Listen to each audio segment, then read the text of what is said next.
আল্লাহ পাক বললেন সব দিক থেকে মুখ ফেরাও। বান্দা তুমি নিজের বডিকে নিয়ে, নিজের দেহকে নিয়ে গবেষণা করো, চিন্তা করো। তোমার নিজের বডির মধ্যে, নিজের দেহের মধ্যে আমি আল্লাহকে খুঁজে পাবা। এবার আপনি আমার দেহের দিকে তাকাবেন, আপনার শরীরকে নিয়ে গবেষণা করেন। রক্তের দুটো সেল আছে, একটি হলো হোয়াইট সেল আর একটা হলো রেড সেল। আল্লাহ রব্বুল আলামিন বললেন বান্দারে তোমার মাথায় নতুন নতুন জ্ঞানের প্রয়োজন, বুদ্ধির প্রয়োজন। আল্লাহ পাক বললেন ওই হোয়াইট সেলটা তোমার মাথার মধ্যে গিয়ে নতুন নতুন বুদ্ধি তৈরি করে দেওয়ার ক্ষমতা হোয়াইট সেলকে আমি আল্লাহ দিয়েছি। এটা আওয়াজ দিয়ে বলেন সুবহানাল্লাহ। তার নিয়ামতের শুকরিয়া কেমনে আদায় করি, তাই বারে বারে ওই কদমে লুটিয়ে পড়ি। তার নিয়ামতের শুকরিয়া কেমনে আদায় করি, তাই বারে বারে ওই কদমে লুটিয়ে পড়ি।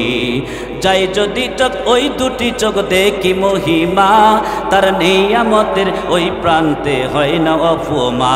কথা বলেন ঠিক কিনা? আল্লাহ রাব্বুল আলামিন বললেন বান্দারে, এ বান্দা আমি আল্লাহ তোমাকে এত সুন্দর করে মস্তিষ্ক দিলাম। কম্পিউটার যিনি আবিষ্কার করেছে তিনি জানে কম্পিউটারের মধ্যে কি রয়েছে। কথা বলেন। এরপরে যিনি মাইকের মেশিন আবিষ্কার করেছেন তিনি জানেন মাইকের মেশিনের কোথায় কোন পার্টস লাগানো আছে। কথা বলেন ঠিক কিনা? ওই মেশিনটার মধ্যে যা আছে মানুষের বডিকে গবেষণা করে নিয়ে বিজ্ঞানরা তাই বানাইছে। এখন পর্যন্ত পৃথিবীর কোনো বিজ্ঞানী প্রকাশ করতে পারে নাই। আল্লাহ রাব্বুল আলামিন আমার আপনার জবান দিয়ে যে কথা বের করায় দেয়, এটা হৃদয়ের কলবের কোন জায়গা থেকে এই কথাটা সাপ্লাই হয় পৃথিবীর কোনো বিজ্ঞানীর ক্ষমতা হয় না। কথা বলেন ঠিক কিনা? কোরআন বিজ্ঞানকে জন্ম দিয়েছে। যারা বলে কোরআনের থেকে বিজ্ঞানের দাম বেশি তাদের ঈমান নষ্ট হয়ে যাবে। কথা বলেন ঠিক কিনা হুজুর? বিজ্ঞান, কোরআন এই বিজ্ঞানকে জন্ম দিয়েছে, সায়েন্সকে জন্ম দিয়েছে। আপনি যে সাবজেক্ট নিয়ে পড়াশোনা করেন না কেন আল্লাহ রাব্বুল আলামিন এই কোরআনে কারিমের মধ্যে তা কোট করে দিয়েছেন। সুবহানাল্লাহ। আরো জোরে বলেন সুবহানাল্লাহ। এখানে চিকিৎসাবিদ আছে কি নাই? স্বরাষ্ট্রনীতি আছে কি নাই? পররাষ্ট্রনীতি আছে কি নাই? যুদ্ধনীতি আছে কি নাই? রাষ্ট্র পরিচালনা করার রীতিনীতি আছে কি নাই? আল্লাহ রাব্বুল আলামিন কোরআনে কারিমের মধ্যে 14টা মূলনীতি দিয়েছেন একটা রাষ্ট্রকে পরিচালনা করার জন্য। আল্লাহু আকবার। 14টি মূলনীতি যদি যে রাষ্ট্রের মধ্যে বাস্তবায়ন হবে, আল্লাহ রাব্বুল আলামিন বললেন একজন ফকির থেকে একজন রাষ্ট্রপ্রধান পর্যন্ত স্বাধীনভাবে দেশে চলাফেরা করতে পারবে। জোরে বলেন না সুবহানাল্লাহ।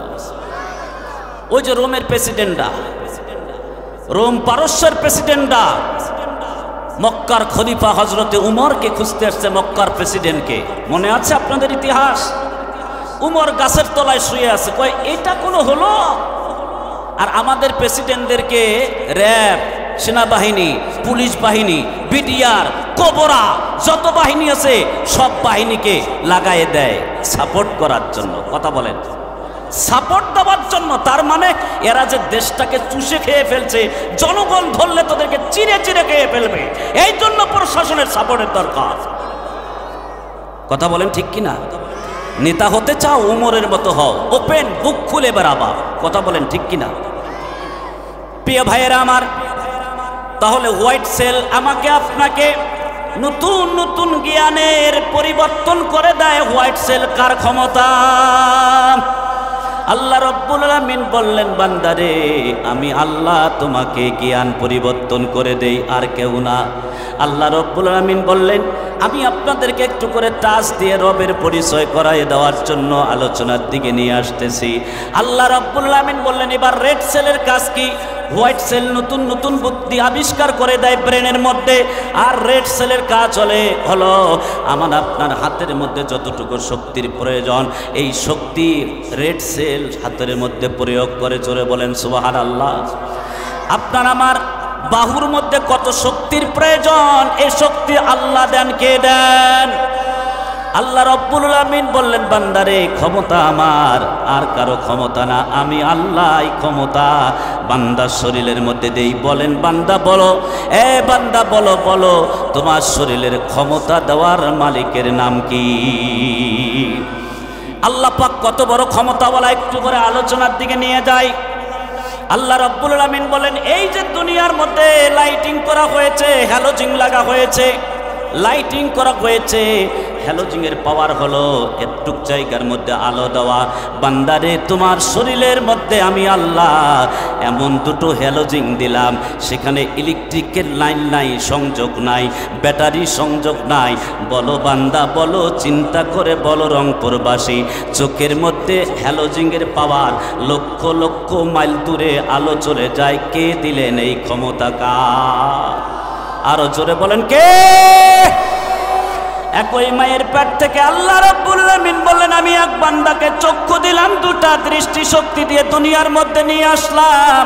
আবার ওই মায়ের পেট থেকে আরেক সন্তানকে দৃষ্টিহীন করে নিয়ে আসলাম, দৃষ্টিহীন করে নিয়ে আসলাম।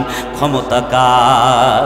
আল্লাহ পাক তাই বললেন, মুসলমান হতে গেলে এক নাম্বার শর্ত হলো আল্লাহর উপর পরিপূর্ণ ঈমান আনতে হবে। আপনাকে দেখার মালিককে, জোরে জবাব দেন রংপুরবাসী, দেখার মালিককে, শোনার মালিককে। আল্লাহ রাব্বুল আলামিন বললেন, বান্দারে বিজ্ঞান বলে, কোরআন ইজল সায়েন্স কিতাবের মধ্যে বিজ্ঞানরা লিখেছে, বিজ্ঞান লিখেছে, সায়েন্স লিখেছে, একজন মানুষের চোখের মধ্যে, দুইটা চোখের মধ্যে 26 কোটি বাল্ব আল্লাহ তাআলা সেট করে দিয়েছে। কত কোটি বাল্ব?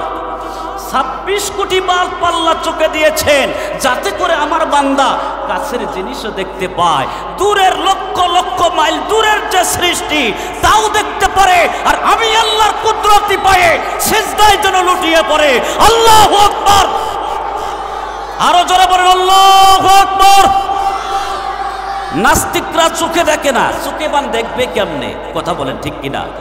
আল্লাহ রাব্বুল আলামিন বললেন, খাতামাল্লাহু আলা কুলুবিহিম ওয়া আলা সামঈহিম ওয়া আলা আবসারিহিম গিশাওয়াতু ওয়া লাহুম আযাবুন আলীম। আল্লাহ পাক বললেন, নাস্তিক মুরতাদ বেঈমানদের চোখের মধ্যে আমি আল্লাহ পর্দা ফেলাইয়ে দিয়েছি। খতামাল্লাহ, তাদের কলবের মধ্যে মোহর মেরে দিয়েছে। মোহর, সিল মারে না? মারছেন না সিল? কয় বছর? 15 বছর সিল মারতে পারছেন তো? মারেন নাই? কোথায় মারছেন? কোরআনে না মানব রচিত আইনে? হিসাব দিতে হবে আমার আল্লাহর কাছে। সাবধান হয়ে যাও রংপুরবাসী মুসলমানরা, সাবধান। এই কোরআনের মধ্যে যদি সিল না মারে, মানব রচিত আইনের পক্ষে সিল মারো, তোমার ঈমান আমল সব বরবাদ, সব বরবাদ, সব বরবাদ। কি জবাব দিবে? ওরে মানুষ হইছ বেহুশ দুনিয়ার পিছে, কি জবাব দিবি রে তুই আল্লাহর কাছে? হায়, কি জবাব দিবি রে তুই আল্লাহর কাছে? কথা বলেন ঠিক কিনা? রাত দিনে দৌড়া দৌড়ি, বিশ্রামেরও সুযোগটা নাই, নামাজ রোজা দূরের কথা, আল্লাহর নামটাও মুখে নাই। রাত দিনে দৌড়া দৌড়ি, বিশ্রামেরও সুযোগটা নাই, নামাজ রোজা দূরের কথা, আল্লাহর নামটাও মুখে নাই। তোর পিছে মহা বিপদের সংকেত আছে, তোর পিছে মহা বিপদের সংকেত আছে, কি জবাব দিবি রে তুই আল্লাহর কাছে? হায়, কি জবাব দিবি রে তুই আল্লাহর কাছে? কথা বলেন ঠিক কিনা? আরো জোরে বলেন। হালাল হারাম না মানিয়া কত টাকা করছো কামাই? কত কত? হালাল হারাম না মানিয়া কত টাকা করছো কামাই? এত টাকা রাখবা কোথায়? কাফনের তো পকেট নাই। কথা বলেন ঠিক কিনা? হালাল হারাম না মানিয়া কত টাকা করছো কামাই? এত টাকা রাখবা কোথায়? কাপনের তো পকেট নাই। টাকা পয়সা লইয়া কি কেউ কবরে গেছে? বাড়ি গাড়ি লইয়া কি কেউ কবরে গেছে? কি জবাব দিবি রে তুই আল্লাহর কাছে? হায়, কি জবাব দিবি রে তুই আল্লাহর কাছে? ওরে মানুষ হইছ বেহুশ দুনিয়ার পিছে, ওরে মানুষ হইছ বেহুশ দুনিয়ার পিছে, কি জবাব দিবি রে তুই আল্লাহর কাছে? লিল্লাহি তাকবীর, নারে তাকবীর। একটু কালিমাতু শুকর, লা ইলাহা লা ইলাহা।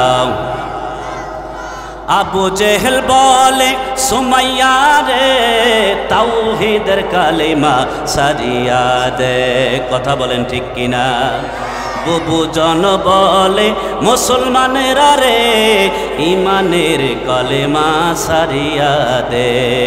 মুসলমানরা বলে জীবন দেব, জীবন দেব, শহীদ হব তবু কালিমার ইমানের কালিমা সারব না। লা ইলাহা, জোর লা ইলাহা লা ইলাহা ইল্লাল্লাহু মুহাম্মাদুর রাসূলুল্লাহ সাল্লাল্লাহু আলাইহি ওয়াসাল্লাম। আমার মাওলাই কারীম যদি বলে, এই বাংলাদেশের মুসলমানরা, আমি বাংলাদেশকে স্বাধীন করে দিলাম, ইদা নাসরুল্লাহি ওয়াল ফাত ওয়া রাআইতান নাসা ইয়াদখুলুনা ফি দীনিল্লাহি আফওয়াজা ফাসাব্বিহ বিহামদি রাব্বিকা ওয়াস্তাগফির ইন্নাহু কানা তাওয়াবা। আল্লাহু আকবার। আল্লাহ যদি বলে, এই বাংলাদেশের মুসলমানেরা, আমি তোমাদের শরীরে রক্ত দিয়েছি, ক্ষমতা দিয়েছি, যুদ্ধ করার শক্তি দিয়েছি। কথা বলেন ঠিক কিনা? কে দিয়েছে যুদ্ধ করার ক্ষমতা? তাহলে ক্ষমতা আল্লাহর না জনগণের? এবার জবাব দাও রংপুরবাসীরা, সকল ক্ষমতার উৎসকে। আরো জবাব দেয় না, দুই একজন হাত তুলছে। জনগণ সকল ক্ষমতার উৎস। কারা কারা বিশ্বাস করেন? হাত নামান, হাত নামান। কারা কারা বিশ্বাস করেন সকল ক্ষমতার উৎস জনগণ? আমি দেখতেছি হাত। হেই বেটা, সকল ক্ষমতার উৎস জনগণ পাইল কোত্থেকে? জবাব দেন আমাকে, জবাব দেন। জনগণের শরীরে ক্ষমতা কে দিল? জোরে জবাব দাও রংপুরবাসী, কে দিল? এই মানব রচিত আইনের প্রথম শর্ত ধারা হলো সকল ক্ষমতার উৎস জনগণ। বলেন, কোরআনের সাথে ম্যাচিং আছে? অ্যাডজাস্ট আছে না? যুদ্ধ আছে, মিল আছে? এই কথা যদি কোনো মুসলমান মেনে নেন, সকল ক্ষমতার উৎস জনগণ, নতুন করে কালিমা পড়ে মুসলমান হইতে হবে। কথা বলে না? আমি কি আমার বানানো কথা বলতেছি?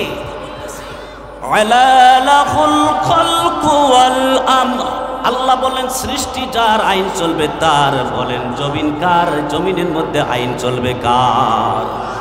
আল্লাহ পাক সূরা মুলুক, দেখেন ভাইজান, সূরা মুলুক, সূরা মুলুকের প্রথম নম্বর আয়াতে আল্লাহ পাক বললেন তাবারাকাল্লাযী বিয়াদিহিল মুলক। এই মুলক শব্দের অর্থ কি আমরা বুঝি নাকি? আল্লাহ পাক বললেন সকল মহাধীরাজকে, সকল রাজার রাজাকে। জোরে জবাব দেয় না কে? আল্লাহ। আল্লাহ পাক বললেন সকল রাজার রাজা হলেন আল্লাহ। এই দুনিয়া যেদিন ধ্বংস হয়ে যাবে তখন কোনো রাজা বাদশাহ থাকবে না। থাকবে নাকি? আল্লাহ পাক দুনিয়াকে ডাক দিয়া বলবেন, ইয়া দুনিয়া, ইয়া দুনিয়া আইনা আশজারু ফি। হে পৃথিবী, তোর মধ্যে যে বড় বড় গাছপালা বৃক্ষগুলো ছিল, এগুলো কোথায় গেল? দুনিয়ার থেকে কেউ জবাব দিবে না। এবার আল্লাহ পাক ডাক দিবেন, ইয়া দুনিয়া আইনা আনহারু ফি। হে পৃথিবী, তোর মধ্যে বড় বড় যে সমুদ্রগুলো ছিল, সাগর, সমুদ্র, মহাসাগরগুলো ছিল, এগুলো আজ কোথায় গেল? আটলান্টিক মহাসাগর, ভূমধ্য মহাসাগর কোথায় গেল? কোনো সাগর আর নদী থাকবে না। আল্লাহু আকবার বলে না? আল্লাহ রাব্বুল আলামিন বলবেন, ইয়া দুনিয়া আইনা জিবালু ফি। এ পৃথিবী, তোর বুকে যে জমিনের উপরে বড় বড় পাহাড়গুলো আমি পেরেক হিসাবে গেড়ে দিলাম, সেই পাহাড় পর্বতগুলো কোথায় গেল? আল্লাহু আকবার। পৃথিবীর থেকে কোনো জবাব আসবে না। ইয়া দুনিয়া আইনা মুলুকি। হে পৃথিবী, তোর মধ্যে যে স্বৈরাচারী জুলুমবাজ রাজা বাদশারা ছিল তারা কোথায় গেল? আছে, থাকবে, কেউ থাকবে না, দুনিয়া থেকে কোনো উত্তর আসবে না। আল্লাহ পাক তখন বলবেন লিমালিল মুলকুল ইয়াউম লিল্লাহিল ওয়াহিদিল কাহ্হার। আল্লাহু আকবার। আল্লাহ পাক বলেন কোন প্রেসিডেন্ট থাকবে না, রাজা বাদশা থাকবে না, আমি আল্লাহ আজকে সকল ক্ষমতার। আল্লাহু আকবার বলে না। আল্লাহ সেদিন কাহার হয়ে যাবেন, আল্লাহর রাজত্ব সেদিন বাস্তবায়ন হবে। এবার আমি আপনাদেরকে বলি, আল্লাহর রাজত্ব বাস্তবায়ন হবে। আমার প্রিয় ভাইয়েরা, আল্লাহ রব্বুল আমিনকে চিনতে গেলে এক নাম্বার শর্ত হলো আল্লাহর প্রতি ঈমান আনতে গেলে তাওহীদে আসমাই ওয়া সিফাতের উপর ঈমান আনতে হবে। দুই নাম্বার শর্ত শর্ট করে বলে দেই, আলোচনার দিকে নিয়ে যাই, সময় শর্ট। আল্লাহ রব্বুল আমিন বললেন মুসলমান বলে দাবি করতে গেলে দুই নাম্বার শর্ত হলো তাওহীদে রুবুবিয়া, রব হিসাবে আল্লাহ ছাড়া কাউকে মানা যাবে না।